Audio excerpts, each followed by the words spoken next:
Welcome back to the GSMC Sports Podcast. We just finished up talking some trade rumors from last week that did not fully come through, of the Sixers and the Warriors both reaching out to the Lakers about potentially trading for LeBron James. Instead, now we are going to be talking about some trades that actually went through and giving some first impressions on the deadline moves that took place last week. Starting off here, and also before we get into any of this, obviously very small sample size. This is first impressions. We are just about to be heading into the All-Star break where teams will get a chance to sort of take a breather, take in their situations more, and sort of game plan from there. So a lot of time left in this season, but these are the first thoughts. So as far as the Knicks, the moves they made, Bojan Bogdanovic and Alec Burks, Anunoby is another trade they made over the course of the trade season, but obviously a few weeks earlier. He's been dealing with an injury, so he will be coming back sometime after the All-Star break as well. But as far as Bojan and Alec Burks, they have both been coming off the bench in their first couple games with the Knicks. Bojan specifically, I'm very curious to see how Thibodeau chooses to use him and how much playing time he is granted going forward. Dante DiVincenzo, that is, for the Knicks, left during their controversial game at that, against the Rockets from Monday night. He left with a hamstring injury in the fourth quarter. He had played 41 of 43 minutes, so I'm not saying anything too much, but like Tom Thibodeau, way that he overuses players, we'll see. But it is not expected to be all too serious anyways. But DiVincenzo has been great. I've talked about it on the show before. He's really stepped up since the Knicks made the move to trade Barrett and quickly for Anunoby, and that sort of left a gap at that guard position for them. And I think that DiVincenzo has really stepped up in that role, and I think that him and Bojan, it's going to be really interesting between the two of them to see who the go-to guy is in those big moments for the Knicks down the stretch of the season and come playoff times. Because Bojan, we've talked about how talented of a scorer he is, and he has some size, but a little bit of a lack of athleticism, and hasn't had too much of an overextension on the defensive end in terms of effort. But he also hasn't really been playing in very competitive environments over the past handful of years. He had the season when he was with the Indiana Pacers, where he was sort of expected to be a little bit of the go-to guy, at least offensively, and that was a Pacers team that really never had a massive chance. But I mean, he has been in a handful of different series dating back to his time when he was with Utah, and I think that it's definitely a solid addition for them to have on the team should they need a scorer, because we've talked about it before.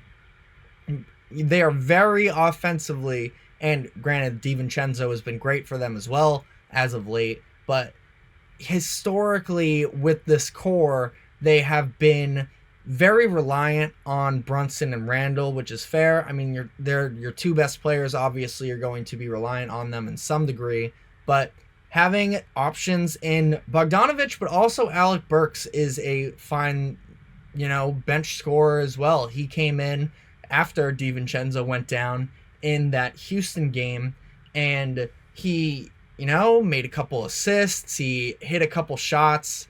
It was a good amount of them down the stretch. I think that they were really trying to, the Rockets, that is, key in on Brunson, and that is just sort of the example that I'm sort of trying to talk about here. And Burks missed a few shots as well down the stretch of that game, but I think that all in all, adding to the bench, adding into the fit of all of this, because Brunson is an absolute dog. I love the game that he plays.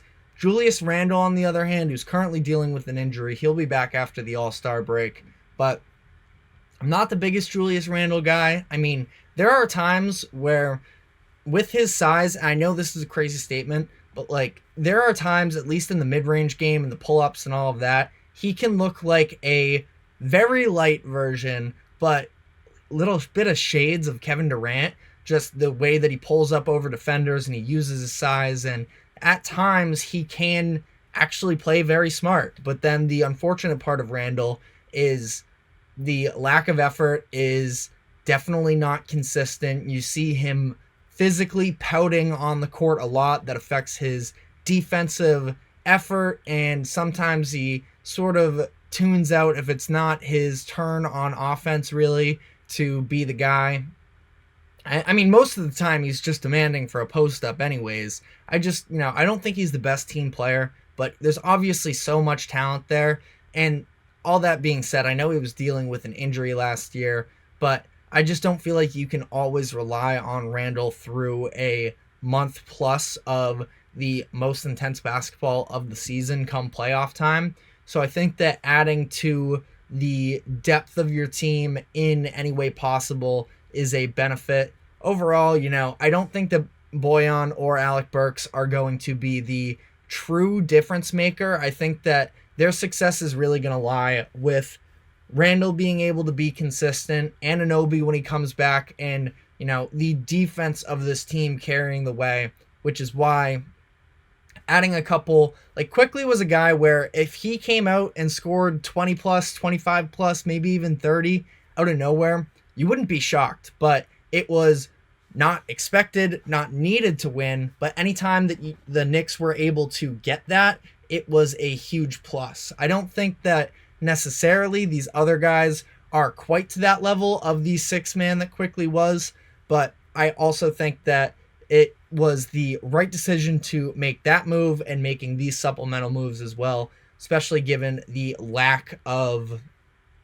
assets they actually had to give up to go get them from the Pistons.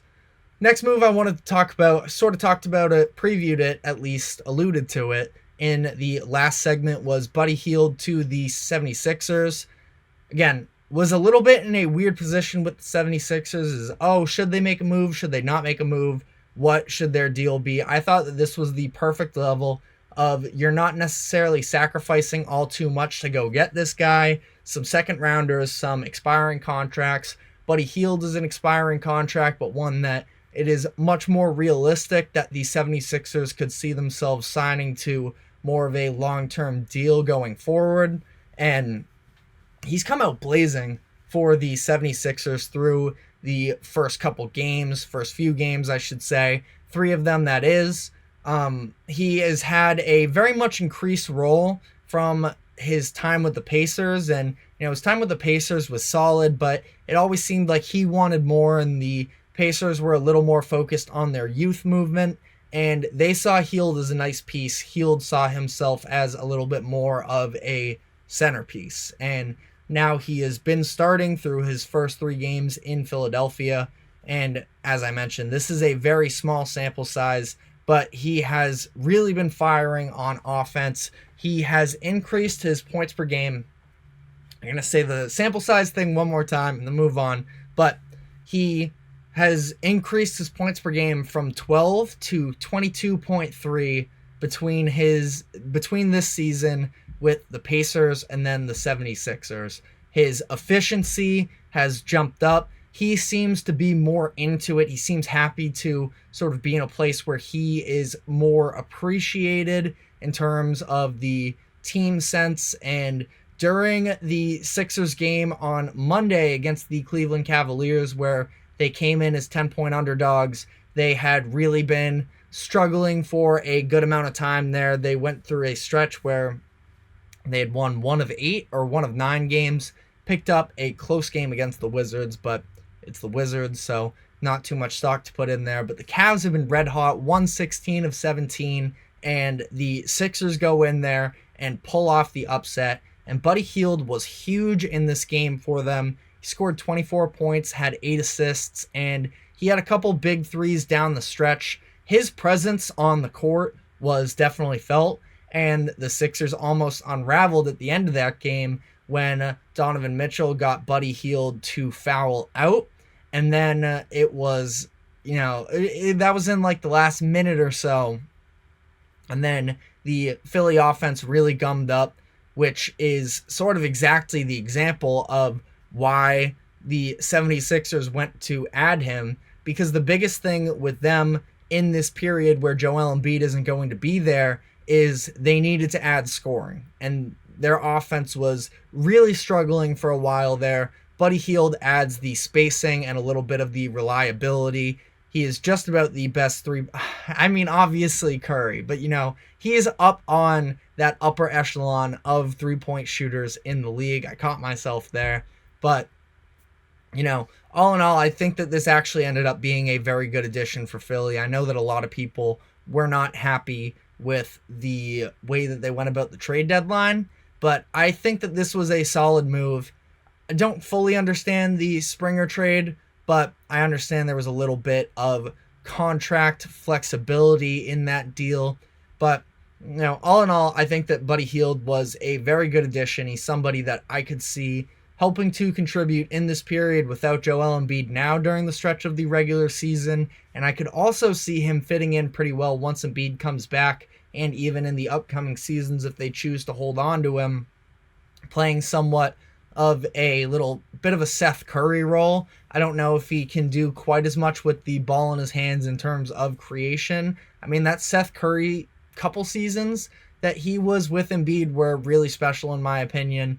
And obviously Maxey has sort of evolved to the more elite version of that. But if Buddy Hield can sort of play shades of that as like a tertiary scorer for the 76ers, I think that that would be a great fit, great addition going forward.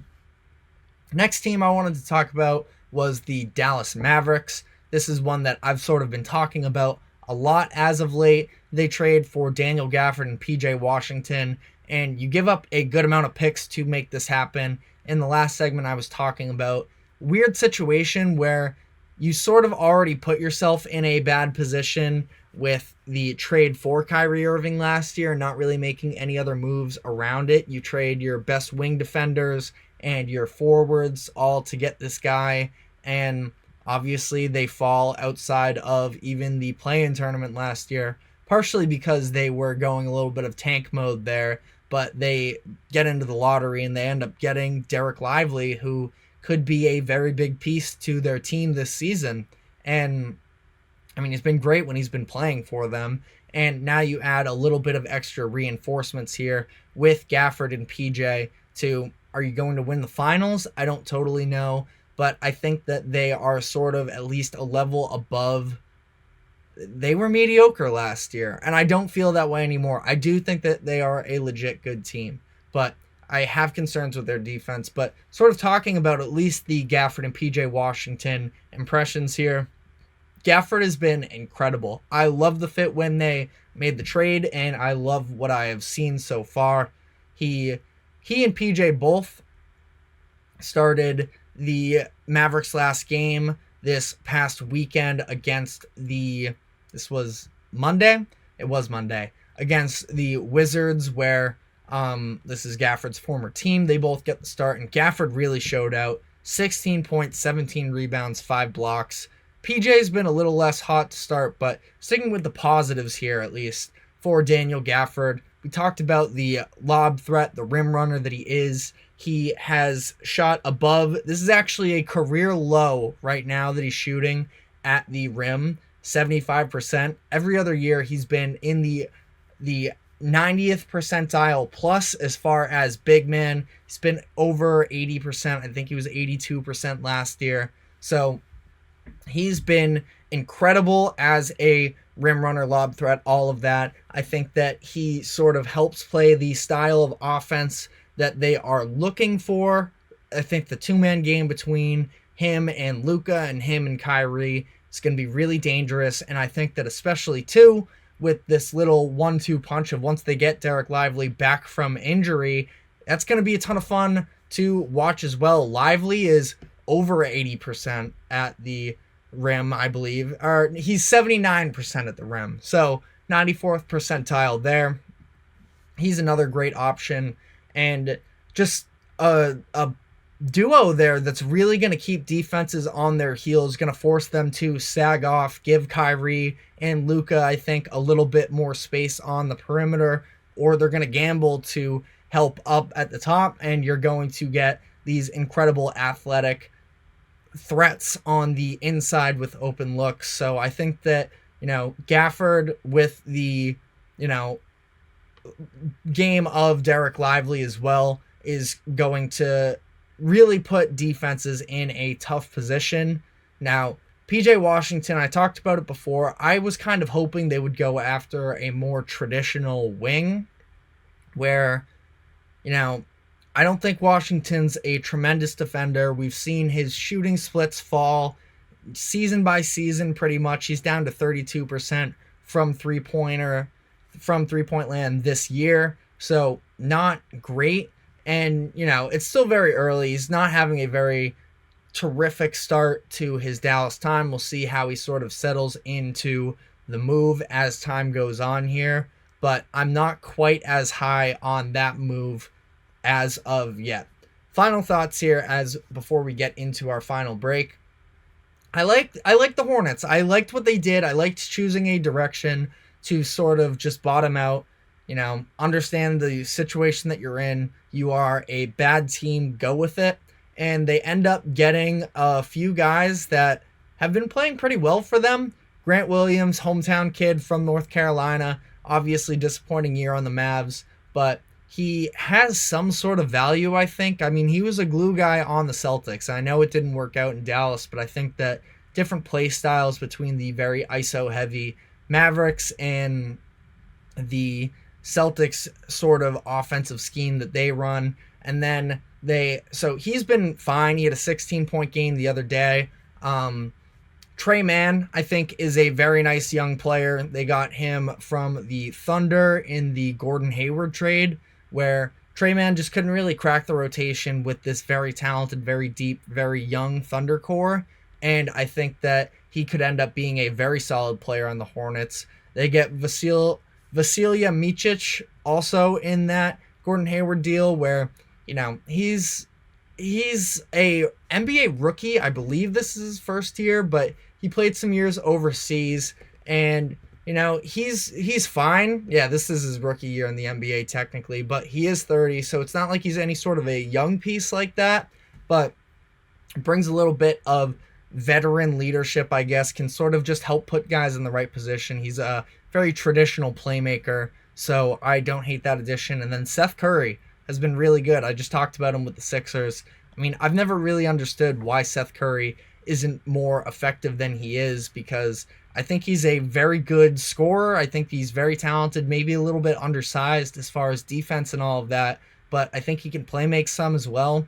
And he's been very hindered by injuries over the course of his career, and especially since that Philly run. So I don't know. I thought that he was going to be a buyout piece, but he's been playing for the Hornets so far, and he's been pretty good. So curious to see how that all plays out with him. But that is, again, just first impressions here. We will definitely be revisiting all of these deals as time comes, but there's only so much we can talk about in the first week of action for these guys, even a little less than that. So we are going to be taking our final break, and when we come back, you see I'm wearing some red here. We're going to do a little Valentine's Day themed segment talking about the best couples or duos in sports today. So stick with us through our final break, and we will be right back.